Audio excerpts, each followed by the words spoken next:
Welcome back, Year 5, to your second lesson out of 10, based on the book The Arrival by Shaun Tan, and with the theme of community. Let's see if we're ready. So we're going to start today with a little word finder activity, just to get our brains thinking. You'll see that there's a grid there with 16 letters. Use as many letters as you can to create as many different words as you can. Remember to only use each of the letters once. For example, if I was going to use the letter R, I could only use that letter once. However, if I needed the letter E, I have two options. I have this E here, this E here. Oh, actually, I've got a third option. I could have a word with 3 E's in there, but no more. The letters don't have to be next to each other in order for you to use them, so pick anything across the grid. Write down the words that you can find and you can make, and then have a look at the point system. How many points can you collect? Give yourself up to 5 minutes for this task. And if you'd like to work with somebody else at home, feel free to do so. Maybe make it into a little competition. Pause the video now so you can complete this thinking task. I'll see you in a moment. Welcome back. So how did you do? Here are some of the words that you could have created in that time. Did you get these? Did you find any more? Are there any words in there that you've not heard of before? Maybe jot them down so that you can look them up, find out what they mean at a later date. Okay, let's see if we're ready now for today's lesson. Make sure that you've got something to write with, a pen or a pencil, and something to write on. If you've got your notes from yesterday, it would be ideal for you to carry on underneath today. Let's begin. So, to recap yesterday's session, we introduced the book of The Arrival, and we started to understand a little bit about where that gentleman has come from, what his community was like, or lack of community. We didn't really see anybody else apart from him and his family. And our story has shown us him packing that suitcase, taking various things, but also wrapping up that family photograph and putting it safely in that suitcase. And then saying goodbye to them at the train station, which then carries him away. And we saw that on the video yesterday before he embarks on a journey across an ocean. And we leave him there on a ship. Kind of reminds me a little bit of the Titanic, that ship. Let's hope it doesn't have the same fate. Let's see what we're going to get up to today. Our learning objective at the top says to summarize information from across the text by making connections. We're going to be looking at a part of the text later on in the book, and we're going to compare it and make some summaries about how it differs or how it's similar to the beginning of this book.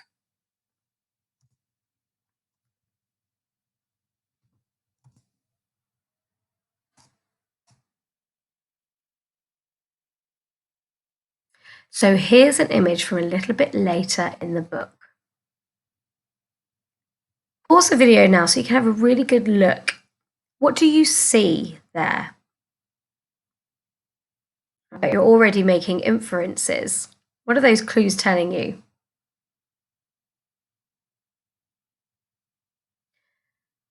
On a scale of 1 to 10, how welcoming is this new city? 1 being not very welcoming at all, and 10 being very welcoming.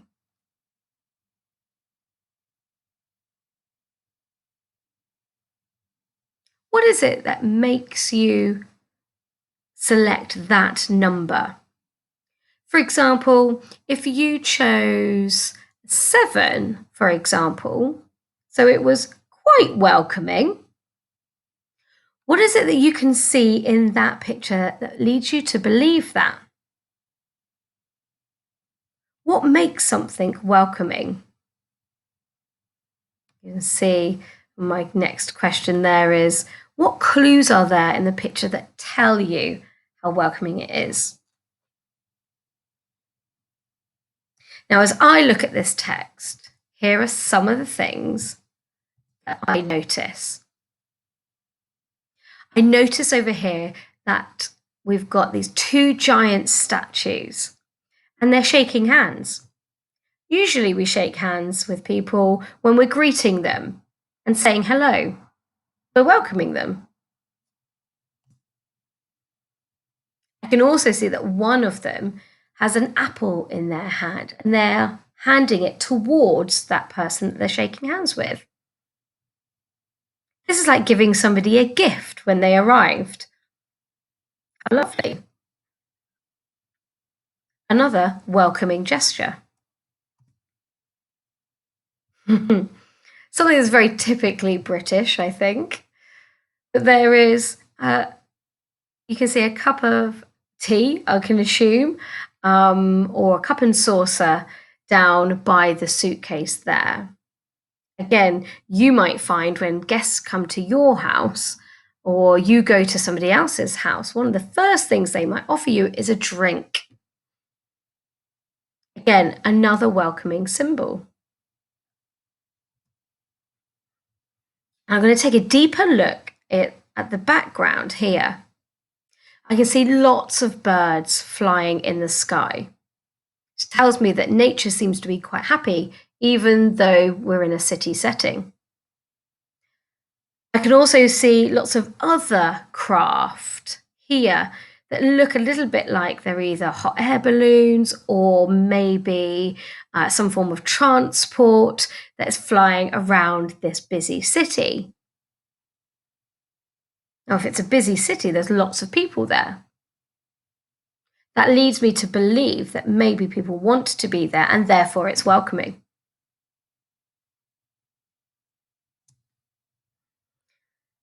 Let's have a little think now about how this compares to the city that the man has left behind. I've got an image on the left here we saw a part of in yesterday's lesson. And then I've got the image over on the right-hand side of the new city, the city that he's arriving at. If we said that the new city scored a 7 of welcomeness, or more, or less, that was your choice, how would you score the city that they've come from? Have a little reminder, look at the way it's constructed and what else you can see there. Where would you put it on the scale? Feel free to stop the video now if you'd like to have a chat with maybe somebody else that's there, or just have a further think for yourself.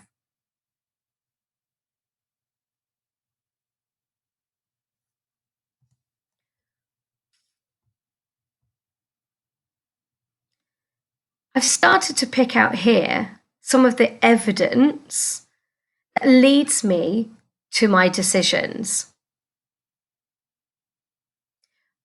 I'm going to be placing the first city on the left here at a much lower number, maybe 1 or 2, in comparison to the 7 that I gave the new city. And here are some of my reasons for it.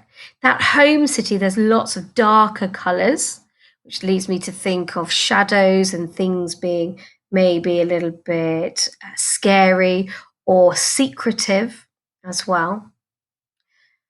The only people that I can see is the family that we've been introduced to. So where are the other people? There's lots of houses. This leads me to believe that they're all indoors, keeping themselves away. They're all indoors, keeping themselves away. If they were welcoming, would they do this? And we have these monster-like creatures that seem to be winding in and out of the streets. I think of monsters because I can see those kind of pointed elements down the tail. It makes me think of dragons. And again, not necessarily positive or friendly creatures. In comparison to the new city, where there's much lighter shades, it feels a lot airier, easier to breathe. There seems to be these creatures that seem quite friendly. They're resting on the people's either arm or shoulder, and they don't seem to be worried or threatened by them. There seems to be lots of energy in this picture as well. Lots of vehicles moving, lots of people bustling around. And just because there's lots more people and they don't look to be scared or hiding or trying to run away, I'm also led to believe that this is far more welcoming. So I've got this direct comparison, and the author's done that with the colours, the shapes, and also by really carefully selecting what we see in the picture. Feel free to jot down these ideas in your notebook. Pause the video if you need time to do this.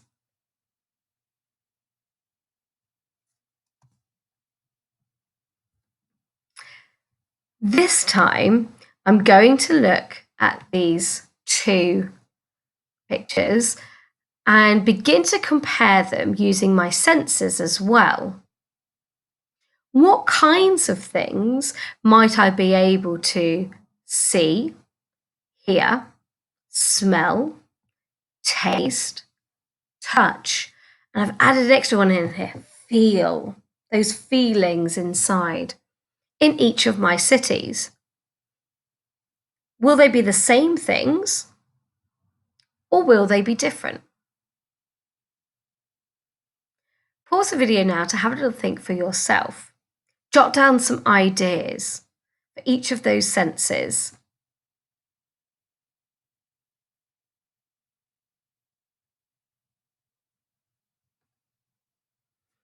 Let's have a look at some of the ideas that I've come up with.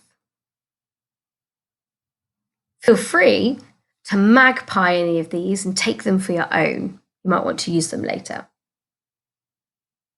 In this home city, I've talked in the last slide about those shadows. Shadows slip across the street. That's what I can see. The stench of stale air, something I can smell. Those feelings, fear, being worried, and paranoia. So paranoia is that feeling where you feel like something bad is going to happen or you suspect something's going to happen. You're constantly worried. And then in the new city, I've talked about being able to see those white clouds cuddling the sky, cuddling the city. I can hear the excitable chatter of the people around me, enticing new scents and sense that things that I can smell of adventure, that should say. My apologies. So not only can I maybe smell some interesting stuff, maybe some baking, that's always something quite warm and welcoming. Maybe it is the smell of meats cooking. Maybe it's just the smell of perfume in the air. But I like that sense of adventure as well. The feelings are very different. Hope, pride, I'm pleased to be here. Look at this, look at what we've got.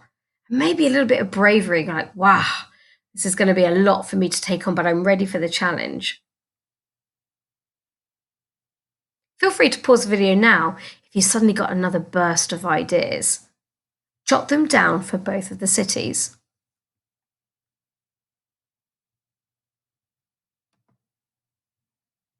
Now, with the ideas that we have collected today, I'm going to ask you guys to write a postcard to your family, telling them about your first sightings of the new city. So you're going to place yourself into the shoes of that arrival, the gentleman here. You've left that old city behind. What was it like? What's this new city like? I've had a go at using my feelings from the previous slide and that sense of welcoming that I've adjusted, that I looked at in the slide before that. I'll read to you what I've written. My beloved family.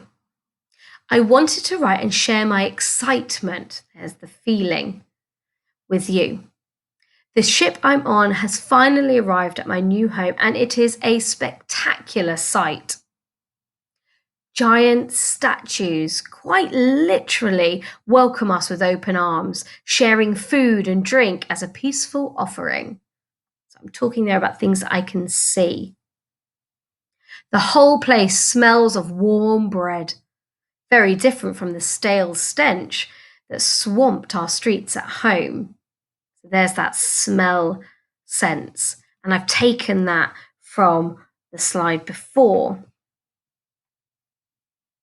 I'm instantly lulled into a comforting feeling. You should have heard the cheer that came from the rest of the ship's passengers when we arrived. There's that. What can I hear? So much hope in their hearts. We've made it. We're here. All my love. And you can sign it with your name or with whatever name you'd like to give the arrival. Now, there are some sentences that I've not used on there. I'm going to have a little think now about what I could say for those and where I might put them into my writing. But it's time for you to get writing now. Stop the video and take the time to write your postcard. If you're feeling super creative today, you might even want to cut it out of cardboard and decorate it as well.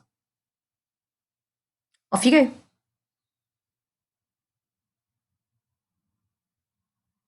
Welcome back. There's some magnificent writing going on out there. Well done to those of you that have gone back in the video to magpie some more ideas or have a closer look at those city settings in order to build some new ideas. That's it for today, but I'll see you again tomorrow for our next lesson. Bye-bye.